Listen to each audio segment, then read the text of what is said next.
The Floridian Civil War escalates yet again as Mickey Mouse elects to sue the Florida government,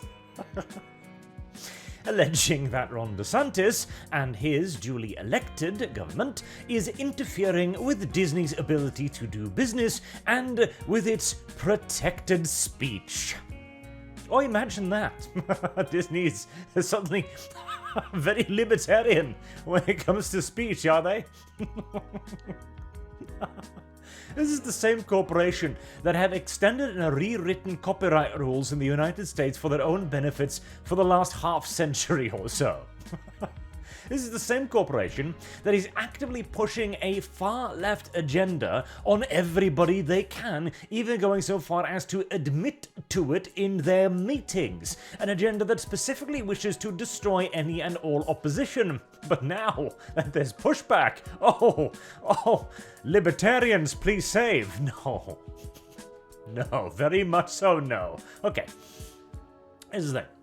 In a perfect world, the government should not interfere with the running of corporations and private businesses. Absolutely. But in a world where the corporations are trying to be the government, as Disney demonstrably has tried, and in fact has in part succeeded to do, Daddy Government, crush them all. Because it literally is the only option, isn't it?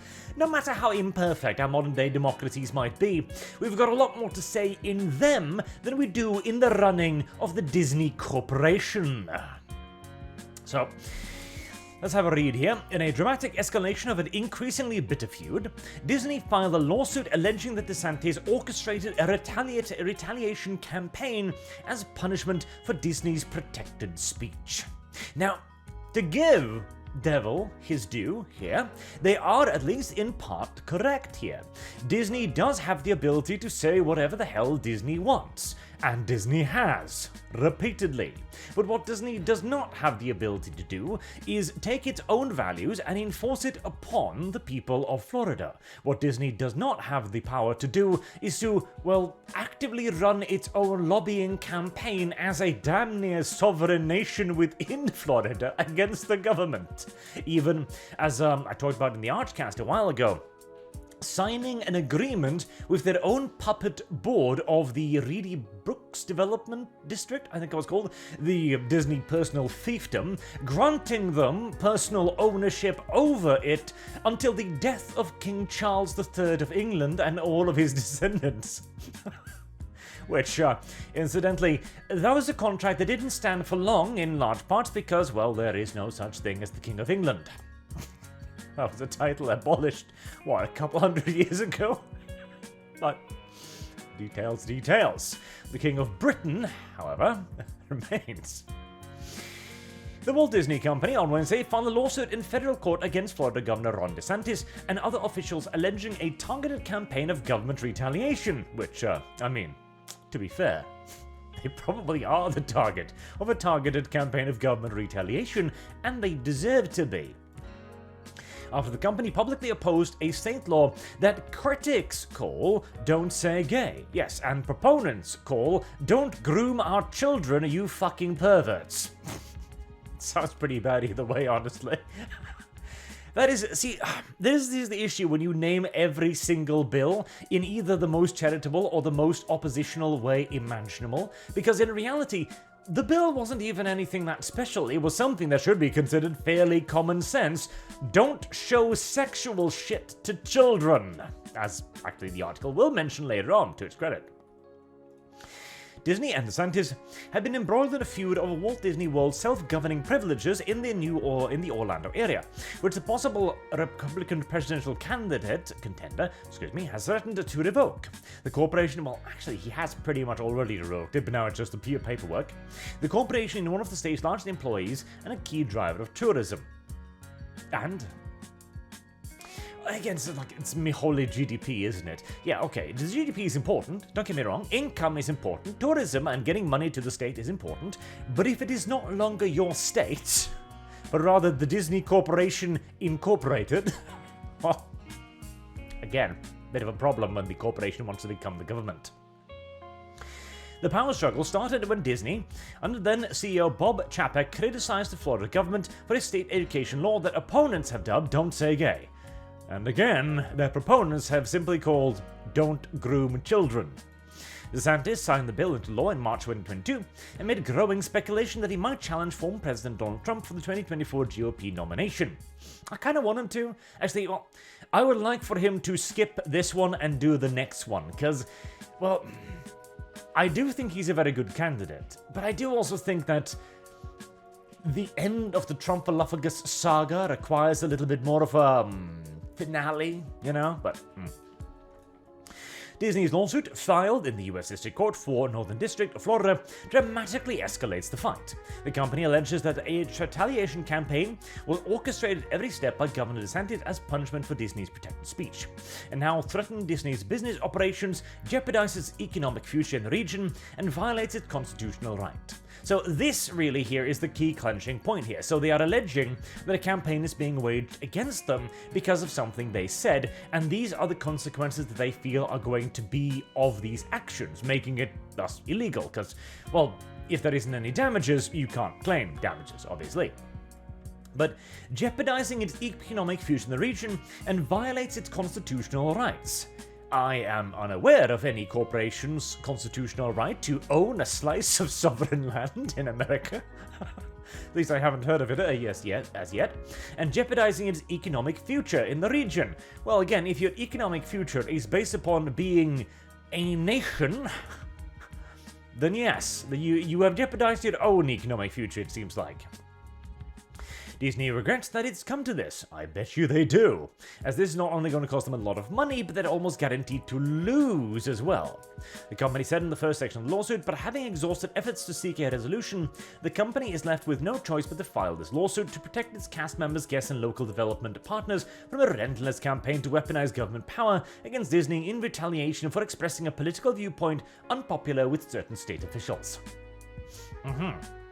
Well, again, the Disney Corporation cries out in pain as it strikes Florida. As, in theory, parts of this is at the very least correct. Is it doing this to protect its employees? Well, in that it wants us to continue to exist and earn lots of money, I suppose. Beyond that, not really. As for its political unpopular viewpoint, yes, well, that's kind of the issue, isn't it? It wasn't that you made a political point in public, it is that you made a political point that stridently targeted the current sitting government and urged people to activist against it.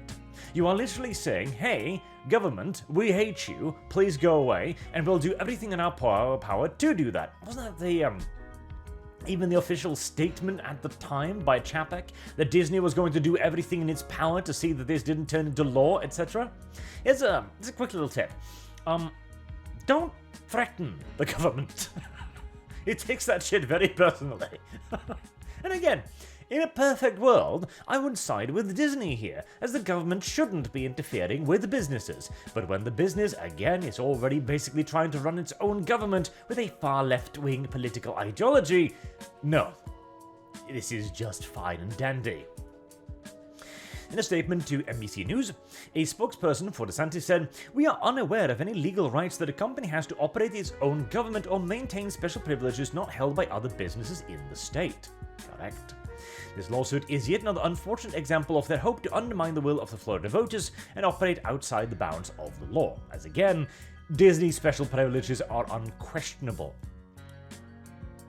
California-based corporation announced it had filed suit just minutes after a local governing board appointed by the conservative governor passed a resolution to void an agreement that allowed the Walt Disney World theme park and resort to keep control over much of its business operations in Florida. Well, yes and no.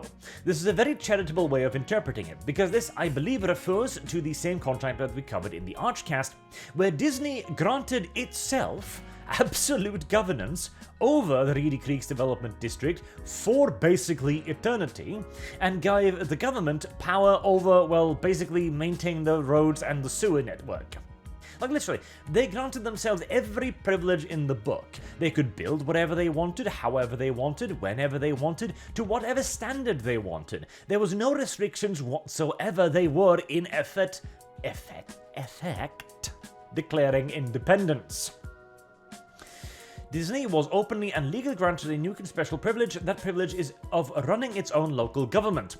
And Lawson, a former Florida Supreme Court justice whose firm was hired by the DeSantis appointed board, said during the board meeting that era is ending. As it should. It should never happen in the first place, but then again, nobody really expected Disney to turn into the entity that it is today, because, once more, the special privileges in and of themselves is not necessarily the problem. It has been hugely beneficial for the state of Florida and for Disney.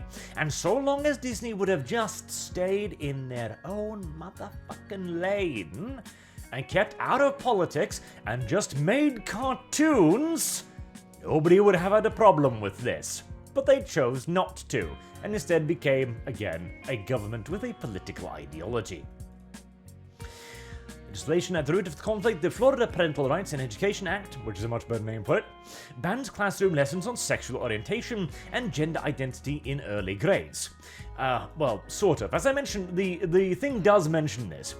Bans classroom lessons on sexual orientation and gender identity in early grades. Again, this is an extraordinarily charitable interpretation of an education system that was presenting overtly sexualized pictures of adults fucking one another to children. Okay, here's the thing. Sexual orientation, sure, you can teach them about that. Tell the kids. There are gays, there are straights, there are pansexuals, there are people who like to screw trees. That's all fine and good. But when you then draw a picture of a man humping a birch, that's where you've gone too far, with a fully rendered genitalia and everything, which was the sort of books that were cancelled. Again, I would have loved to show you some examples, but they are literally against YouTube's terms of service, which shows you how graphic they are. Criticized the legislation last year after employees and LGBTQ activists, I fixed that for you, pressed him to take a more forceful stance.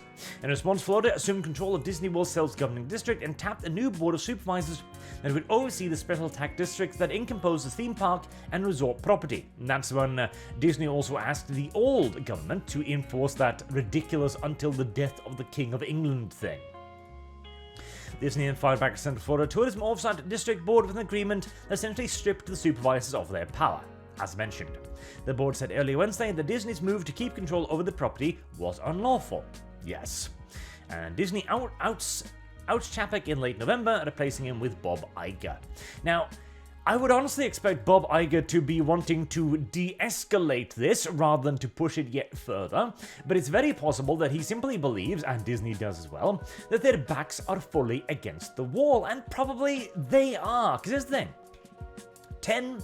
20 years ago, Disney was beloved by everyone because they kept to their lane.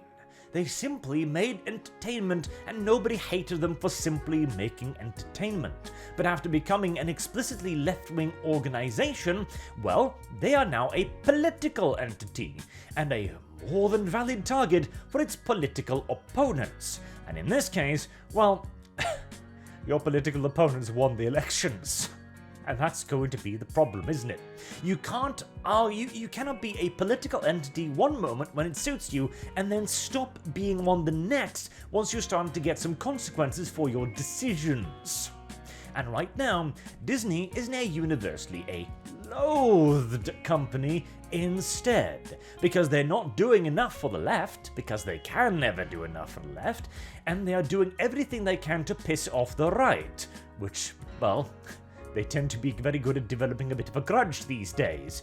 And Ron DeSantis, well, he has seen a brilliant opportunity to attack something that nobody is going to defend with any real sincerity. He can do pretty much whatever the hell he wants to Disney, and the only reaction from the vast majority of people is going to be to laugh. So yeah, they're a perfect piñata for him. And personally, I hope he keeps hitting them for a very long time yet, until there is very, very little left of them, beyond perhaps a handful of people who might, God willing, get back to making goddamn cartoons again. Until next time, I'm Notch. Thank you very much for watching, and I'll see you all again soon. Have a good day.